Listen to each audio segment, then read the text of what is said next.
Hello, hello, hello. We are making a video, baby dog and I. And I'm looking out into the forest and it's beautiful and gorgeous. And baby dog and I were out there on the lawn in the sun today for several hours, getting grounded. And I was eating blades of grass and it tasted so good. And I also ate tree needles, which are very chewy, to say the least. Most people would not eat them, but I do, and they're full of vitamin C, and they are full of nutrients, and they're very disinfecting for your gums and throat, and prevents coughing, prevents throat sore or flus or something like this. So I had a gum inflammation and I cured it all naturally. I never had to put something terrible on it. So I don't want to show Paul. He gets mad. Yes, he does. So I have to. I don't know if he's coming in now or not. I will have to. I'm not showing you. Not. I will show in the other direction. I will show the baby dog. Saw the baby dog? Yes. So. Yeah. I did not show you. I didn't show you. So that was good. Yeah, keep the heater up. So it's cold. It is cold, but it was nice in the sun. The sun was very, very nice and warm, but I was out there in winter gear.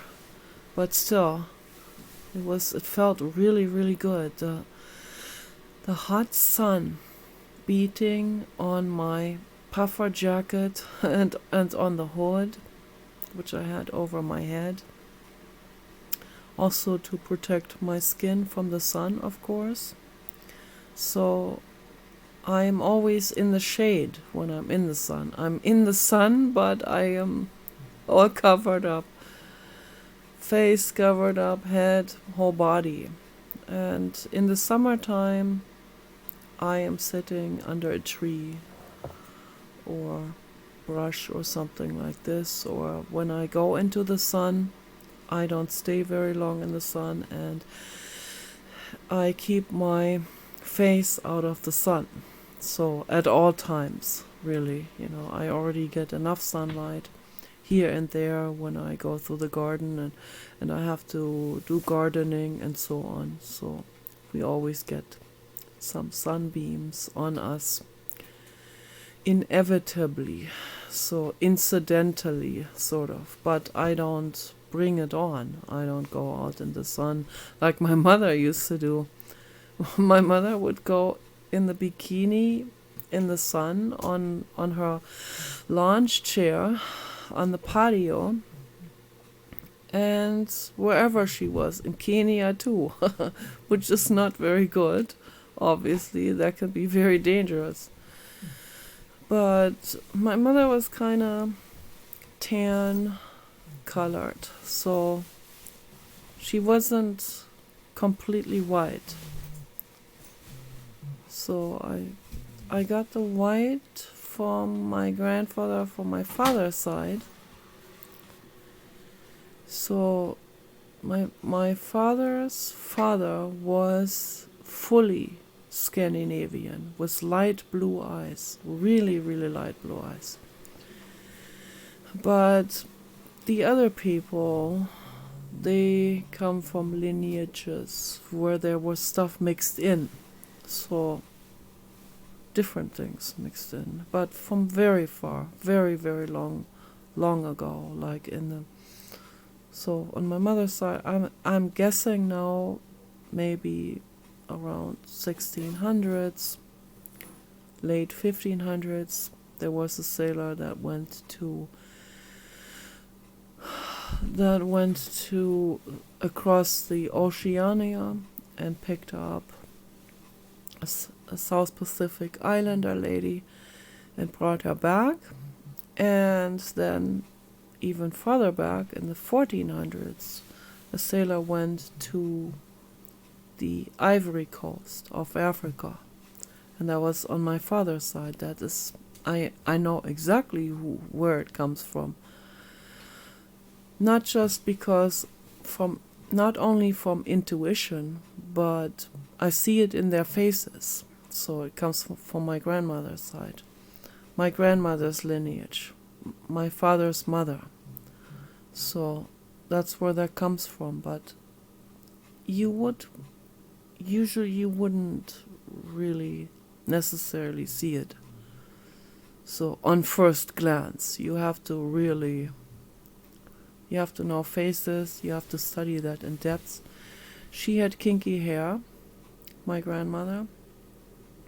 She had to wear a hairnet, actually. And I always thought that was bizarre. Why in the friggin' world does my grandmother wear this weird hairnet?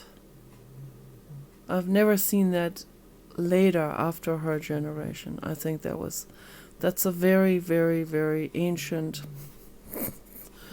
She was born 1900, so that's kind of like the roaring 20s generation. They were weird things.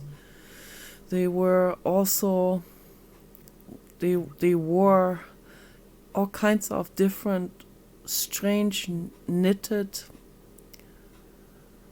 hair-do dresses and cappies, different, very, very strange things they wore in the 1920s. So that's where that comes from, and I guess she wanted to kind of tame her kinky hair with this hairnet to make it nice and bound up. But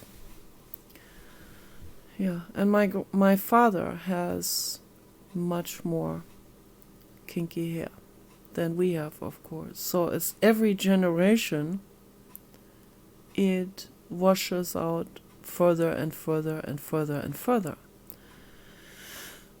So, but my grandmother, she had very small curls, small waves in her hair, and a little bit more wiry, more like the wire wine outside. So, and she didn't want her hair to be really short. She wanted her hair to be curly, but then she didn't want the hair to be wild, because they were not that wild. She wanted everything tamed. So, yeah, I have some photos of her I have a photo of her when she was pregnant with my father. Very, very, very amazing photo. Yeah, she was 8 years older than my grandfather, and he almost left her. And then my grandmother's brother talked him into marrying her, and he said, "You can't leave her. She loves you. She wants to make a family with you. She thought you were together." But my grandfather had second thoughts because she was 8 years older. So at that time, at that era, the man was supposed to be older. So that changed completely now. Like totally. And that obviously comes with emancipation of women, with women's rights. It comes with egalitarianism. And today, because of overpopulation, a lot of people have become in between the genders. So from the new generations, many of them, not all, of course, but many, many, many, which left many, many, many, many people, boys and girls, in a state of confusion, and people should never make fun of them. That's not a choice, what they're doing. Later on, then, of course, the corporate agenda with the pharma industry and the medical industry, they took advantage of that, and they even took it another step further, and they literally talked people into it, into not accepting their own gender, and they talked them into, they kind of persuaded them into, and then it was like, still wasn't really a choice. They were forced into accepting what the medical industry told them, that they should have a gender operation, because the medical industry makes millions of dollars, or I don't know, over $1 million per person. It's evil and it's an atrocity, okay? So that on top of all of this that already happened biologically, genetically, because of overpopulation, and that caused stress on the mothers, which caused stress on the developing embryo, which can cause a range of things, but in particular during the 3rd month of embryonic development, when there's stress during the 3rd month in utero, then it can cause the embryo to have gender and sexual orientation stagnation in the development. So the information is out there. This has been studied in depth by scientists. This has already been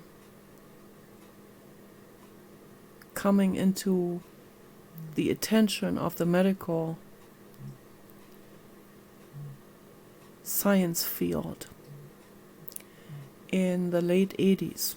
That's when it's already started. So all because of overpopulation. And then those new generations, most of them, maybe even, they were not really fully female or fully male.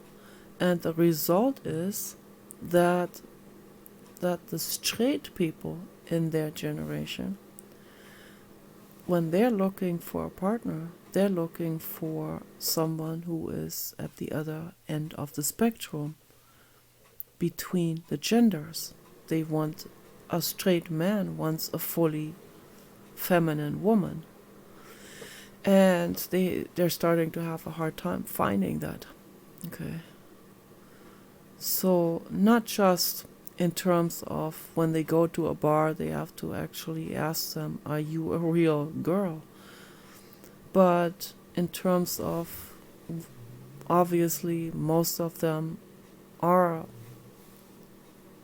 visibly that what they are, and they are sticking to their genders, but they're kind of deviated from being fully feminine or fully girly in the brain formation.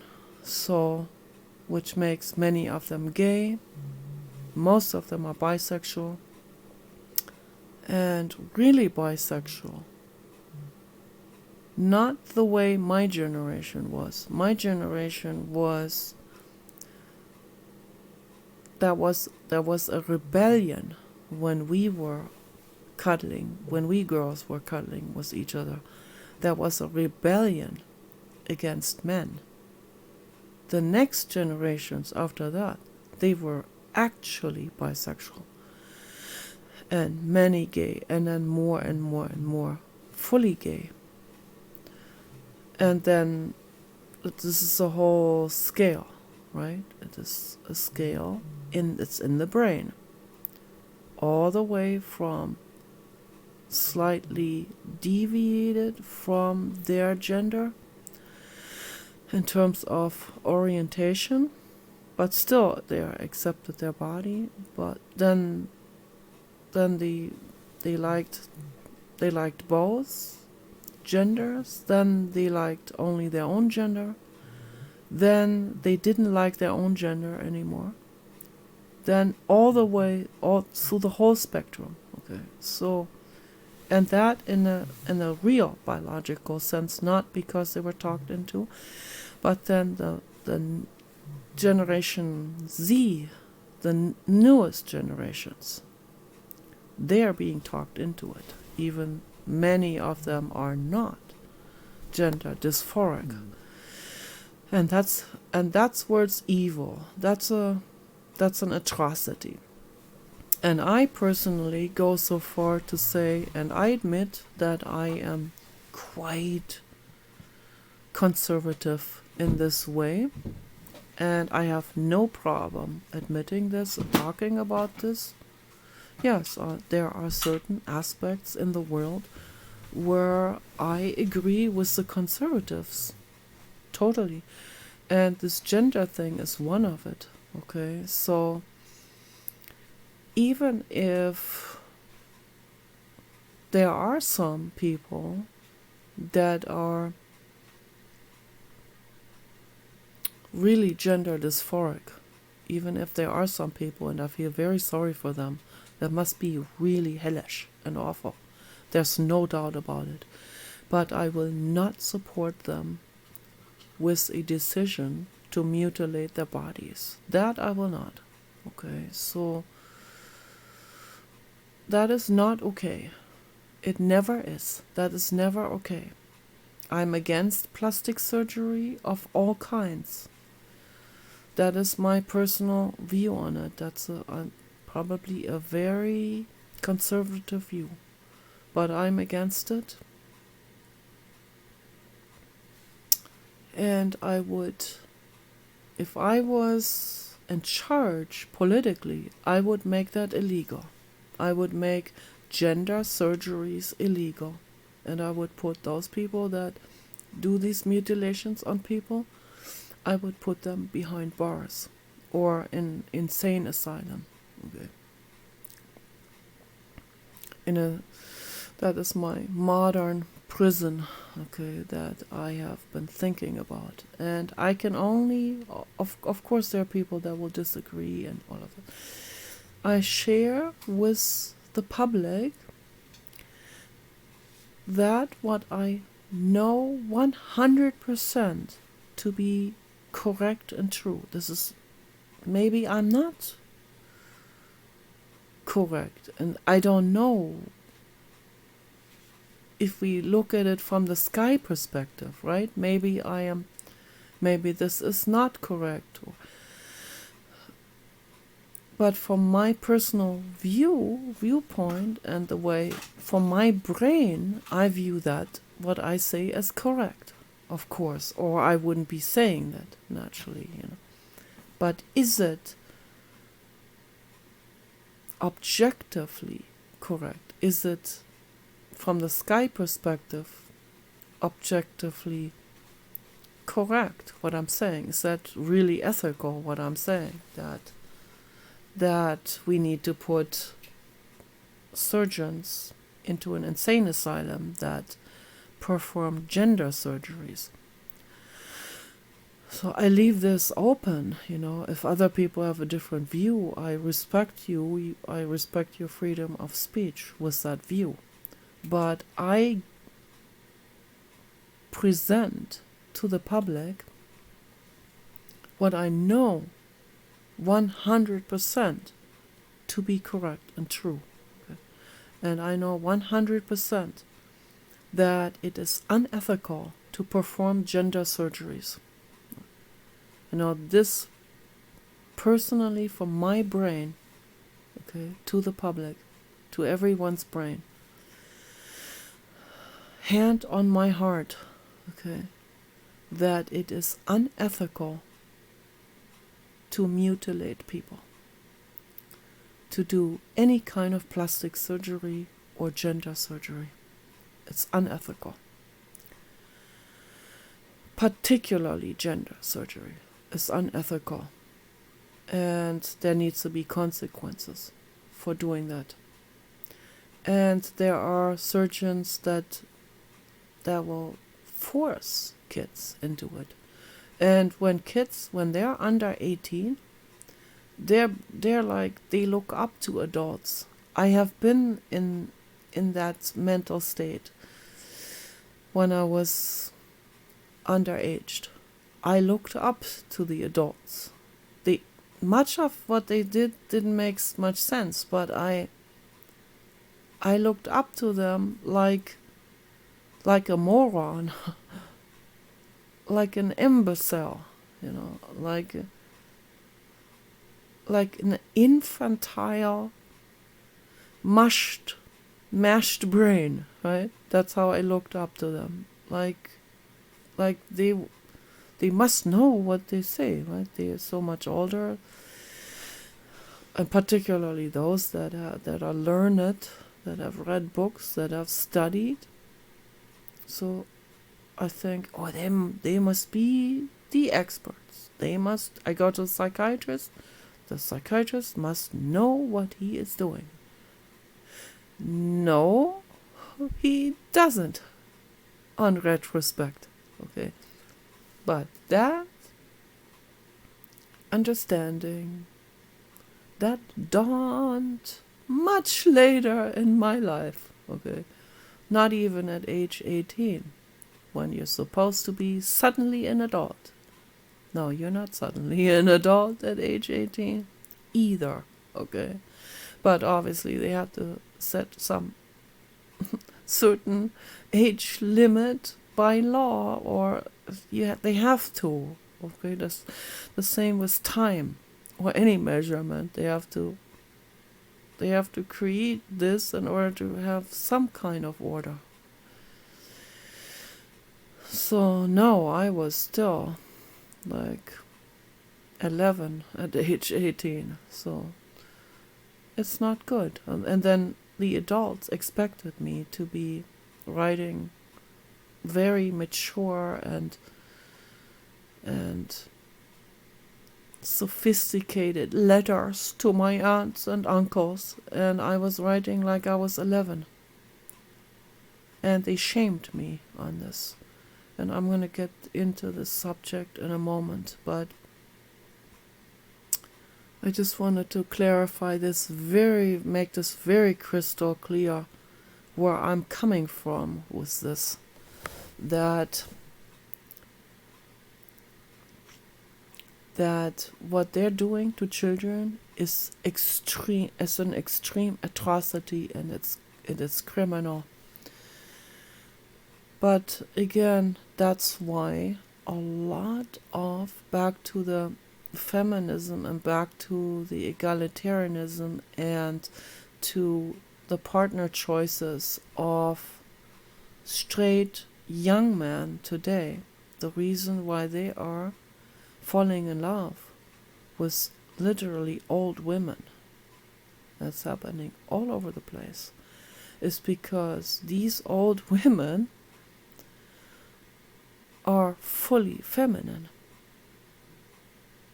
because they're from another generation. before there was extreme overpopulation and before the mothers had stress during their pregnancy. Okay. And that's why those people from that generation, from my generation, are not that gender deviant. Deviant, I don't mean this in any negative way. I mean this just simply in a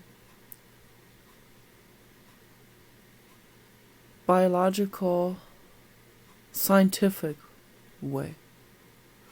Deviant from the natural gender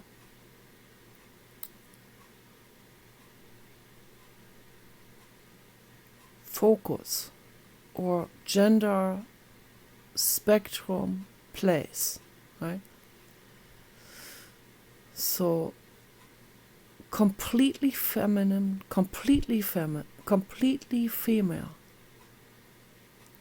versus completely male.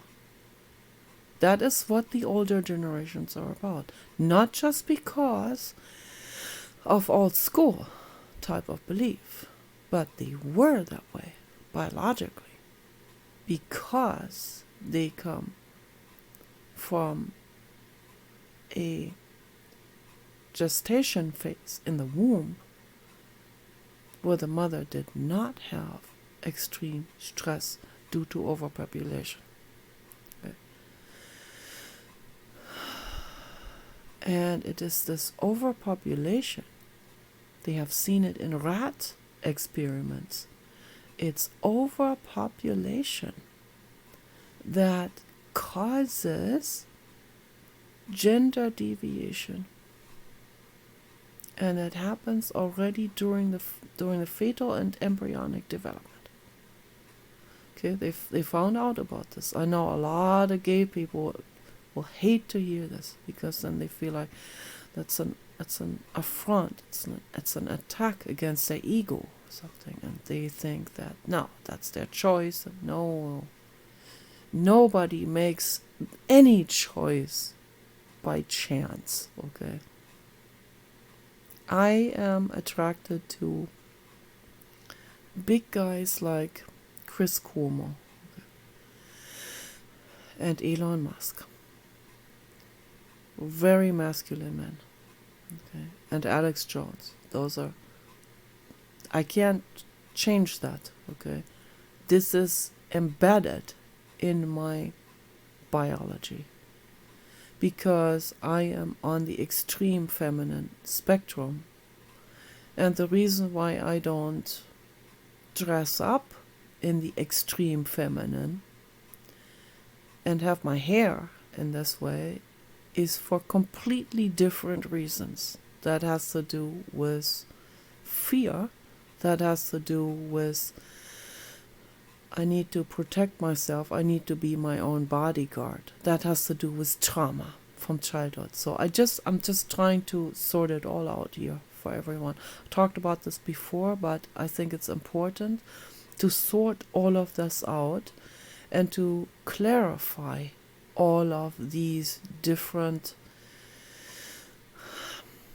points of discussion and the different aspects of psychology and the different aspects of biology, to sort it out, to separate psychology from biology here.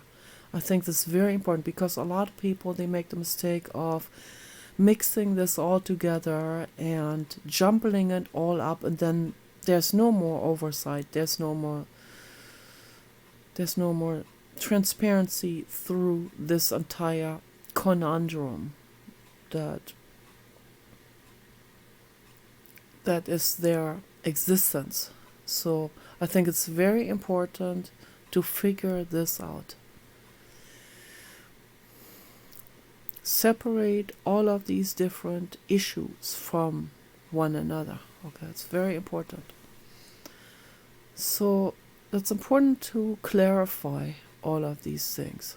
That's why I see, because I've been wondering why there are men who are actually attracted to women over 60 and even 70, even 80.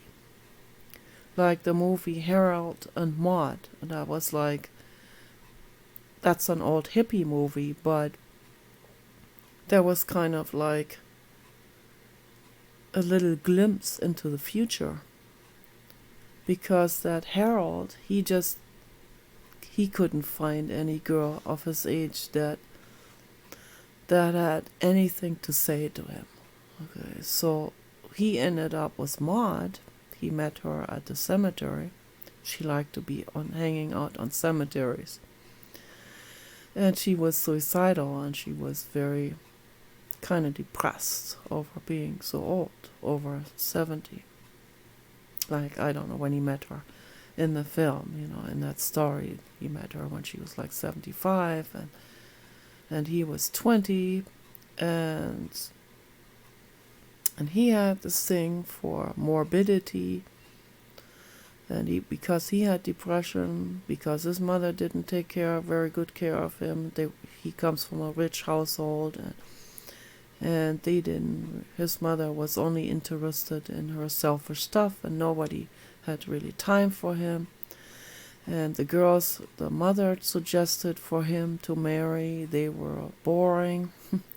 And so he meets Maud at a cemetery, and he was all head over heels with her, and gets into a relationship with her.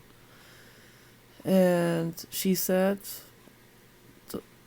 I'm going to commit suicide on my 80th birthday, so don't be surprised.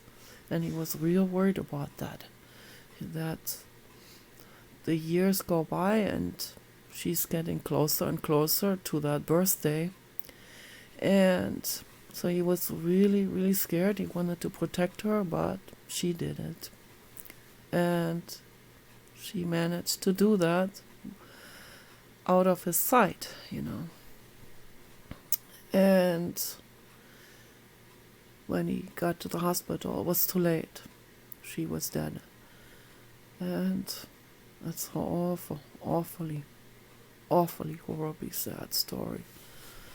Because he loved her, not just physically. He loved her mind.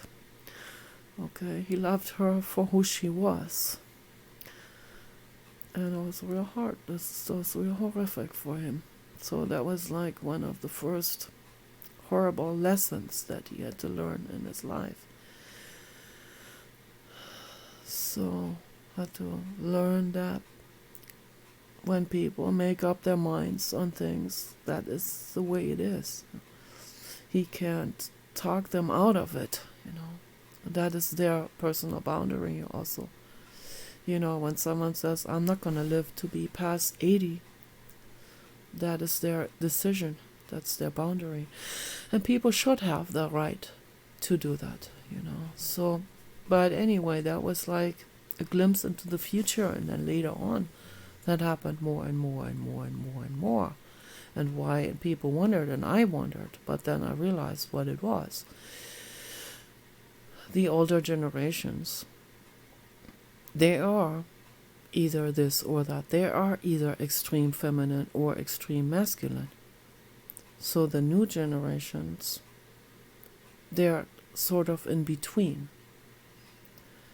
And it must be difficult. It must be very, very confusing and difficult. And my message again for everyone else, don't make fun of this. If you are fully straight, don't make fun of people that are somewhere in between on this entire spectrum, okay? Don't make fun of it. Some people have it very rough in this regard, particularly those that have like a completely female body and a male brain, okay? Now, those people exist, and that is hell, okay? And I've seen them on the internet, so they talked about it, and I have watched that with horror. And there was this girl, this red-headed girl, like a short, petite, a girl that would end up on the centerfold of Playboy, okay? But guess what? Her brain is not that, okay? Her brain is not the centerfold. Her brain, the entire brain, the brain formation, it's not just the body that is the gender. The brain is too. That's what a lot of people don't seem to realize. The brain, her brain is like that, similar or exactly like that of Chris Cuomo, okay, or Elon Musk, or Alex Jones. And then can you imagine someone with that brain and a completely centerfold, sexy, hot, ultra feminine body? I mean, it must be hellish. So I watched this development. I watched several of her videos over a time span of several years. And it was kind of like a morbid interest. I was shocked what I saw. Shocked, absolutely shocked. I watched an old video where she was with her girlfriend and she was still this total sexy girl. And with long red curly hair, freckles, beautiful face, body, everything. So the first step, she goes to a hairdresser and had it all chopped off. The whole hair, beautiful, beautiful, beautiful red hair, and ended up on the floor. And then she started on, she was already over 80. Then for her, she wasn't talked into it. That was her decision. That's because that was really her brain, okay? Her brain is male, okay? And for those people, it's hellish. But I'm sorry, this is just, and she hated me for saying that. I told her that. And I'll never call her him. Never, ever, ever, ever. No matter how male she looks now, okay? But I felt like crying, and I told her that. I said, what did you do to your beautiful, beautiful, precious body? What did you do to your life? And in the end, the girl definitely didn't look like a girl anymore. In the end, that girl became someone like Alex Jones, okay? A weightlifter, short hair, extreme muscles, six-pack muscles, biceps, humongous thigh muscles, with hair on the body because of testosterone injections and all of that. Oh, it's shocking for me to see something like this. And I would make this illegal. I'm complete. And she hated me for saying all of that. Because for her, that is impossible to continue as this girl. As this sexy red-headed girl. Even though she had a girlfriend who loved her just for who she is. A girl. I wonder if the girlfriend even stuck around after all of that transformation. So, because her girlfriend obviously wanted a girl. Her girlfriend is gay, wanted a girl. So, but accepted her body.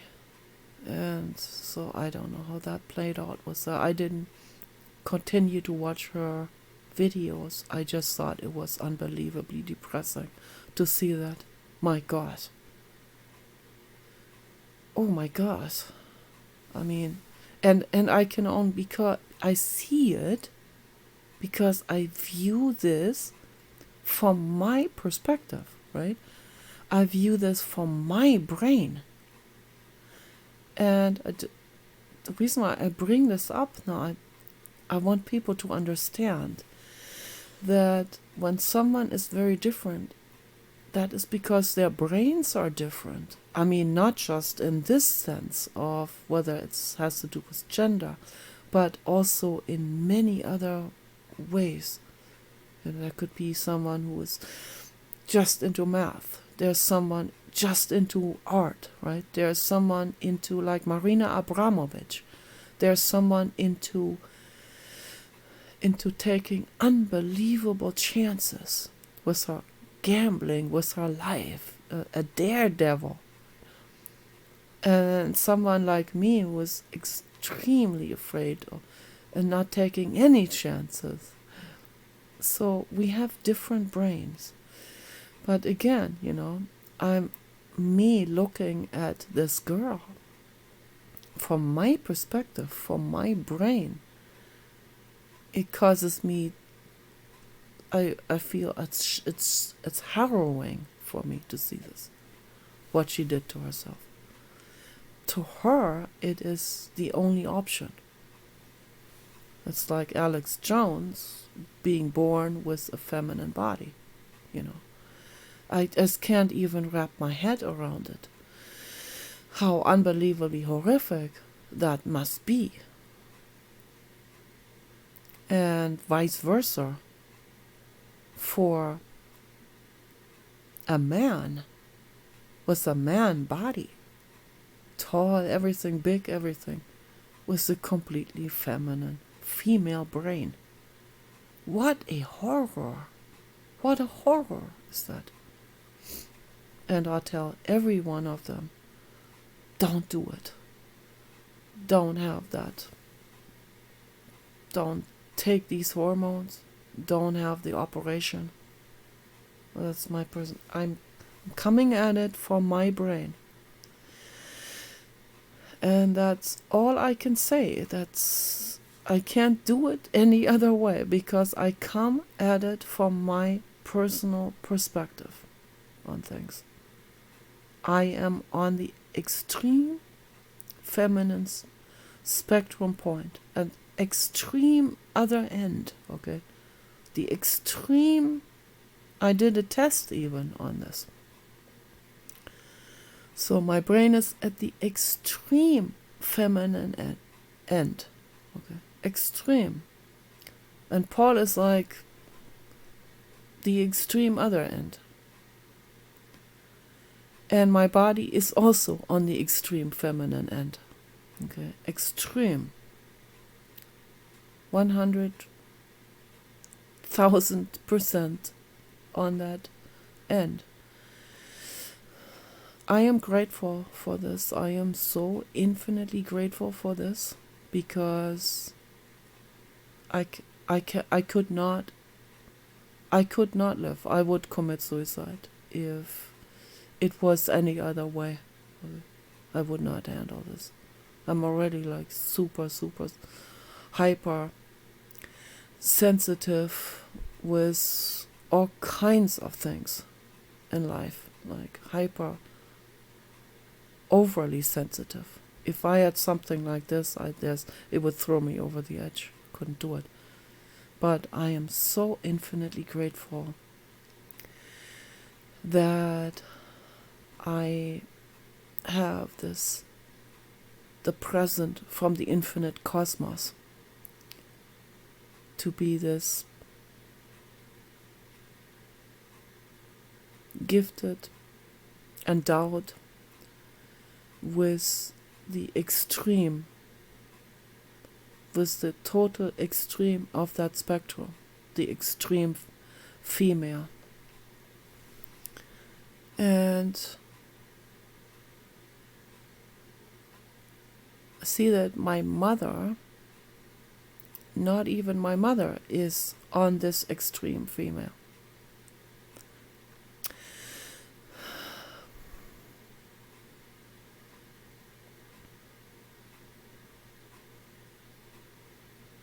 But I don't know whether that has to do with psychology or whether that's her brain. But I have the feeling her brain is not the extreme, on that extreme feminine, female other end. Okay. So not as I am. And that caused the conflict also, that caused the clash with her.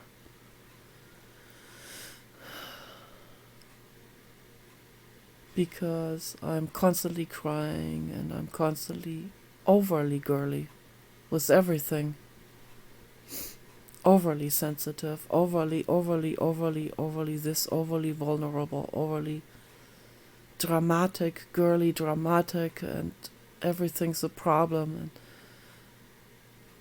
But I wouldn't have it any other way, So this is,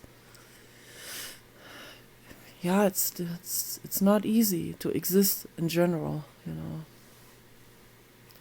I think it's probably easier for men to exist than for women.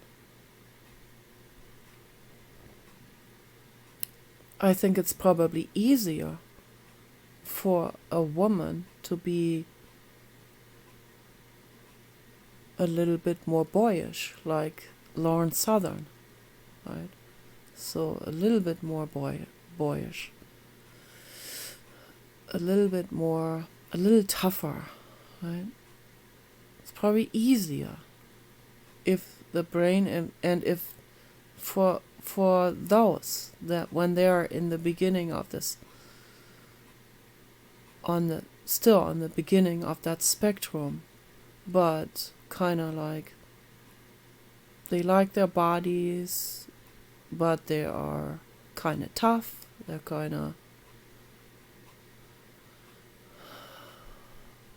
They're not as vulnerable, and they also like girls, or they will never take offense if a boy calls them boy or whatever. So they're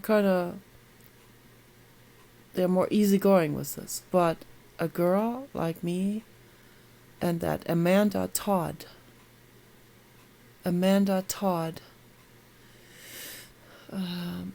most people probably heard this name. That is making me so infinitely sad and angry. What they did to Amanda Todd. They bullied her into suicide. Human trafficker men bullied her into suicide because they wanted to see her nudes, because she's at the total feminine extreme, like I am, in body and brain. And here's what happens to those. That is, everything is yin and yang in life. When we are extremely feminine, like Amanda Todd and myself, and Pamela Anderson also, when we're in this extreme, then we are also very, very vulnerable. And we want men and boys to see us, of course, as that what we are and what we see ourselves as, what we feel as and what we are. And we want them to want us for that and to compliment us for that, and not tell us we look like an old man, or not tell us we look trans or whatever, or we look this or that, whatever insults they come up with. But they did it to Amanda Todd, exactly what they did to me. Okay. The difference is They did it to me when I was already in my 50s, and they already started, like, I don't know, they probably started when I was 49 or something, 48 or 49. That's when haters noticed me and started in on me, started to bully me, and in a real mean way on my videos. That's when it started. But when that starts, that bullying starts when the woman is already way over 40 and has already learned a lot in her life, then she is not as vulnerable anymore, because she knows that they are bullies. She knows that those are assholes. She knows that they're haters. She wants nothing to do with them. She doesn't want to prove anything to them.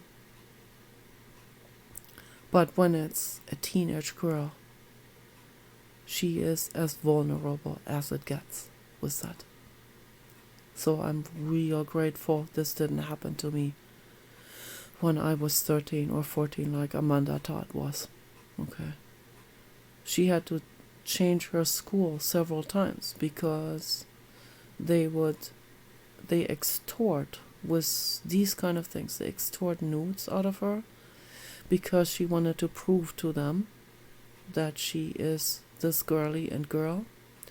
And the way they extorted it is by telling her, you look like a boy, I don't believe you're a girl. So that's why she felt like she felt forced to show them, to prove to them. And so she showed everything and sent them the nudes. That's when the internet started. That's the evilness that comes with that territory. Okay. And then they would do more extortion, and they would say, if you don't sleep with me, then I will post all of these nudes that you have shown me in your school. And that's what they did several times. Because she didn't sleep with them. She wasn't even ready yet to sleep with anyone. She wasn't even developed enough for that. Neither mentally nor physically, right? That Amanda Todd was like a real petite little, tender little girl. Real feminine, but not even matured enough. Okay. That was when she was like just a real young teenager. And wasn't even ready for a first boyfriend. And they did that to her. What a horror, What a horrific child abuse that was. So when I saw that case file, I was horrified. Absolutely horrified.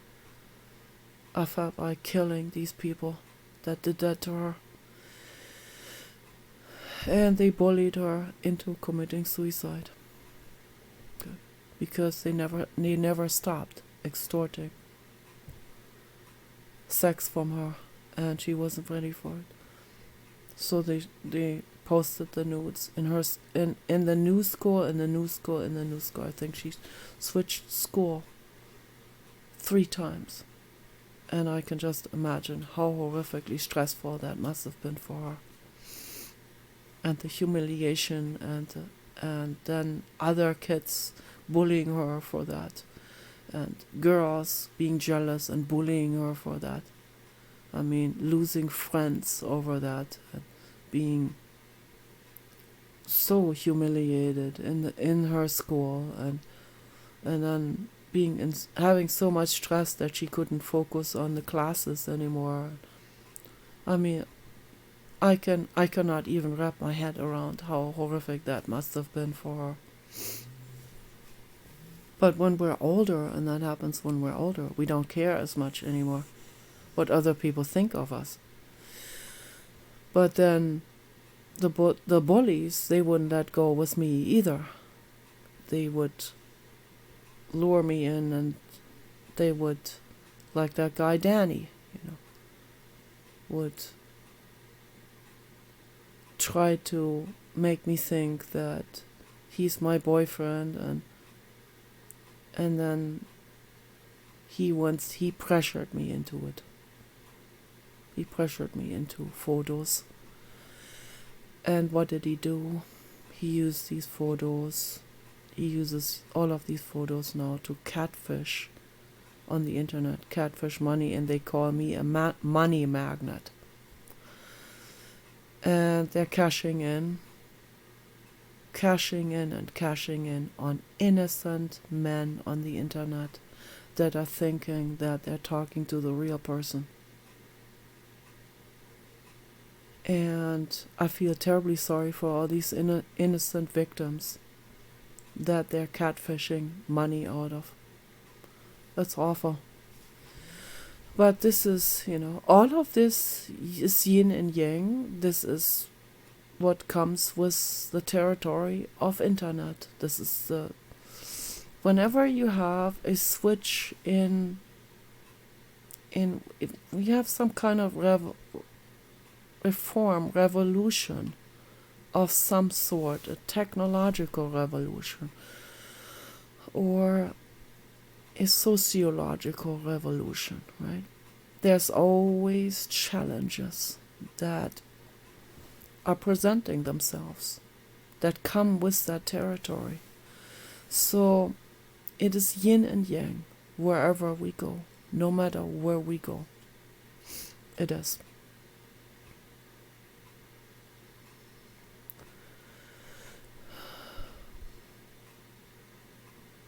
But again, whatever challenges people deal with, whatever revolution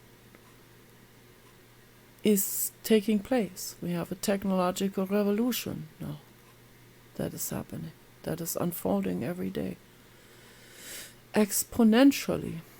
Okay, it comes with benefits and it comes with challenges, and we need to look at the challenges, and we need to look at everything, and we need to be as radically honest as we can. And one thing I can tell you with absolute 100% certainty, if we want to prevent kids from committing suicide, for whatever reason that is, whatever their problem is, wherever they're coming from, whatever their brain is or their particular challenge is in life, the kids are the most vulnerable of all of us, okay? The most vulnerable. And many of them, and that Amanda Todd, a sensitive, intelligent, talented, beautiful soul that had to die, okay, because of the dangers, because of the challenges that presented themselves with this technology age, okay? But don't blame it on the computer. Don't blame it on the internet. Don't blame it. My mother always the internet, that's the worst thing there is. No, it's not the fault of the internet, okay? Whose fault really is it? If we dig deeper and deeper and deeper into it, can we really blame anyone from the sky perspective? A violent criminal has a violent criminal brain, okay? He comes into existence this way. Just as someone like me comes into existence with an extremely vulnerable mind and extremely compassionate mind. vulnerable people get taken advantage of very easily. And I have been in my life many, many times. People have taken my money. They have taken advantage of me physically, psychologically, and so on. Whatever the situation is, one thing is for sure. We have to have therapy for everyone. We need free psychotherapy for every single person. The people that want therapy the least, like my mother and like many people in the world, that think that they are so beyond it, or be above it, or they don't need it, or they are tough, or they this or that, or they don't have time, or that's ridiculous, all kinds of excuses. Those are the people that need it the most, the absolute most, okay? The ones that are stemming themselves against it with hands and feet. They need it the absolute most. But we can't force people. We have to have an open therapy help center, clinic, or, we can call it community center. That sounds better, right? And therapy help center for those people that don't want. But community center, we don't only do therapy there. There we cook together, we do all kinds of things. But we have to have a group therapy from 5 to 8 every single day in that community center. And people can attend if they want to, or they don't. But after a while, people like Amanda Todd will go. They will go because they see it as an anchor. They see it as a safe haven, okay? People that are suicidal, they can come there. People that are anorexic can come there. People with eating disorders. People with spousal abuse. All kinds of people can go there. That's their safe haven, okay? The whole center is their safe haven. Like a good-hearted grandmother, okay? And the therapy from 5 to 8 every single day is their opportunity to go there and cry it all out. Now, for those people that would never attend therapy because of their pride and so on, their tough, being tough, badass image and so on, which is usually men, and which is particularly men from certain demographics where the parents, or particularly the fathers, told them, man up, you need to be a tough boy and so on, which is all bad. So real counterproductive to drill their children like this. But those are the ones that are under the most tension. And they live their lives under extreme tension. And they would never come to the therapy help center. Most of them would not. But we have to have the therapy help center, the community center. We have to have it available for anyone who wants to give it a try after all, So, and it will only be helpful for them. It will only help. But for those people that would never attend, for those people that are under extreme social, they feel like they're under social tension and pressure, like bullies are, and bully type of people, sociopathic, psychopathic people are. They feel like they need to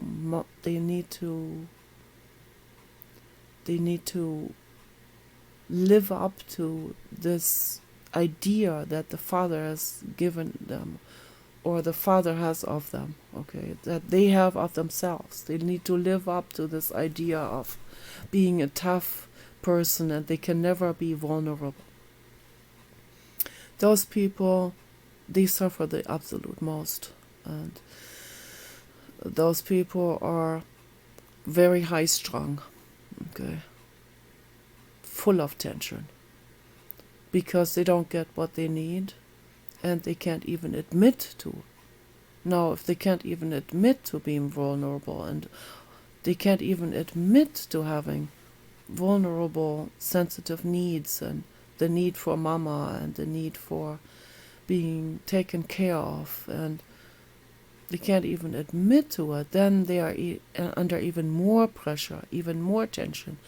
And the more tension they have, the more violent they will become. And those people, they need to be rounded up, and they need to be put into the closed center. Okay. And so it's two centers, one open, one closed. And every schizoid person that is a danger to themselves or to others, they need to be put into the closed center, together with the violent people. And of course they have to be monitored, so that the violent people don't finish off the other ones. That's why originally I developed 4 different therapy help centers, but that's too difficult to create that. That's too complicated. We have to have one closed, one open. And the closed one is for everyone who is a danger to themselves or others. Okay. And schizoid people often are, and as my psychiatrist in LA said, there could be, he said, they have a certain label called 5150, like Area 51. 5150 is the label to everyone who is a danger to themselves or to others. Okay, and he said there could be someone who is totally insane, who is naked on the street, routing traffic around. That's what he told me. And they may be nuts, but they're not. They will not be labeled 5150 if they can make themselves a milkshake every day at home, and make themselves breakfast and take showers and not hurt anyone. So the people who are labeled 5150 are the ones that may look completely ordinary on the outside, even not naked on the street, completely blend in. And they often do, okay, because they're under so much pressure also. They are very, very, very concerned about what other people think. The people that are the most concerned what other people think of them are experiencing the highest emotional pressure. They are the highest strung. They are suffering the absolute most, okay, and they end up to be the most violent because of this. It's very tragic. I see the whole picture of this. And these people, they need to be put into the closed center, a sanatorium, okay, where they cannot get out, where they have to be monitored, where they have to have robots, where they have to have social workers and therapists that work 24 hours with them, people that help them eat, that help them. Anorexic girls are included in this also. Anorexic girls that are literally starving themselves to death, they also need to be in the closed center. Or anyone who cuts themselves, or who cuts others, or who does terrible things, dangerous things, they need to be in the closed center.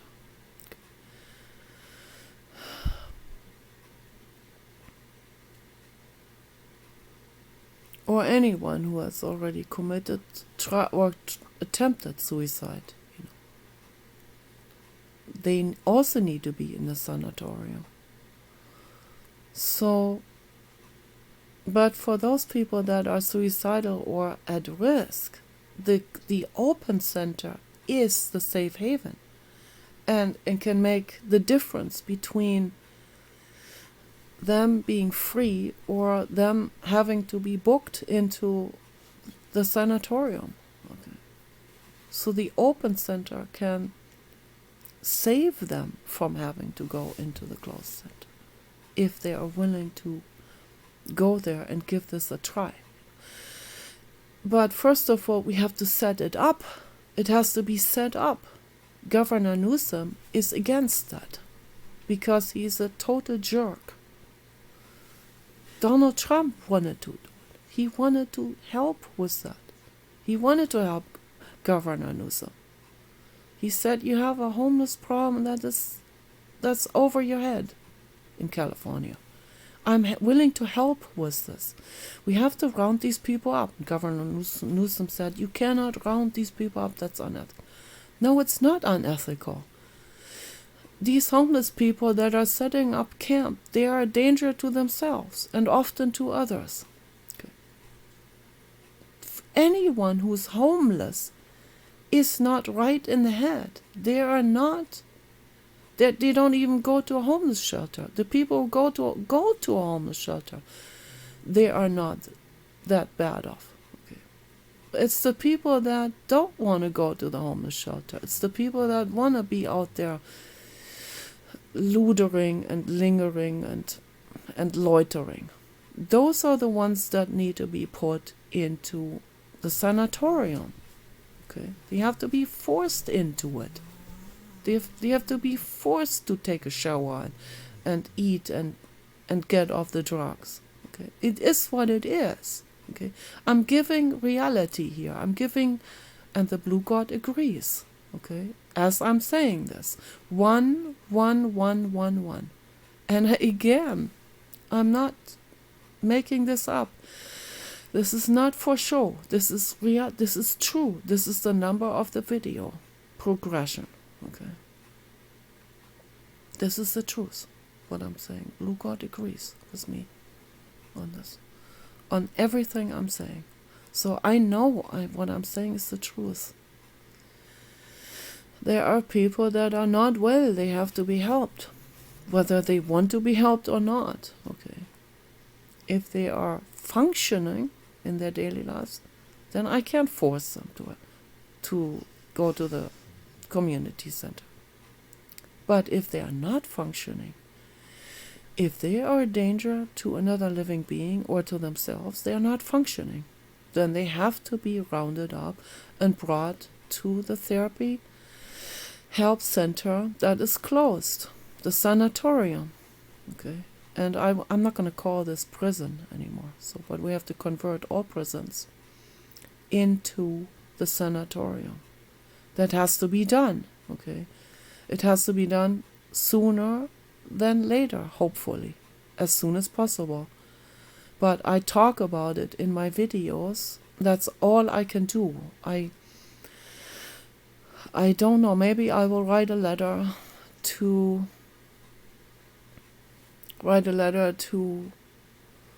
Donald Trump. They have their hands full with stuff that takes precedence over all anything else. They have their hands full with world war danger. Okay, that's how serious all of this is. That's why I haven't written to them yet, because they are swamped with work and dangerous stuff, all of these things that have to be done.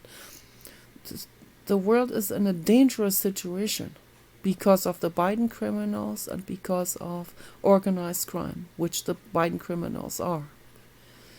And the Biden criminals are not letting go. Okay, they are still at it. Okay, that's why they're at it with their stringholders that pay millions of dollars to sabotage Elon Musk's work. And that's why Elon Musk said that his life is in danger and Donald Trump's life is in danger because of the Biden criminals and the organized crime that is still at it. Okay, and the Biden criminals are just terrified, and the stringholders. They're all terrified of being discovered, of being investigated. of being disclosed to the public. And that's why they're going so fiercely against Elon Musk. Because Elon Musk is the driving force to investigate them. This is what this is all about, okay? Just want to set the record straight here. What is what and what is reality and what needs to be done. This is so important. And I talk about my life because I am in this entire thing here, in this existence, just as you are, okay? And I have my challenges, you have your challenges. Everyone has their different challenges according to their particular personal brain, okay? Every brain has their challenges. If you are a super genius like Elon Musk, that comes with their set of challenges, as you can see what they're doing to him, okay? So don't be jealous of anyone. It comes with challenges, okay? If you're like Amanda Todd and myself, who is extremely vulnerable, extremely girly, extreme girl, then it is nice, but it comes with the challenge of being vulnerable, okay? Of having fear, of having also been raped, of having been abused as a child, of having trauma to deal with that we have to sort out and heal, okay? And I talk about it because I want men to understand us. And the men have their challenges because they have been drilled into their role that their fathers want them to play. And they think society wants them to play that role. That's not true, okay? We need to let go of peer pressure. We need to let go of what other people think of us. And it's our only chance to heal. And then you can be the natural you. Only when we are the natural me, the natural being that we are. Only then can we have even space to learn or to see the other for what they are, and to understand the other for who they are and where they're coming from. And then we can get along. That can make the difference between world war and world peace. It's that important, what I'm talking about. It's that incredibly, infinitely important. So, take care. I'm closing the video.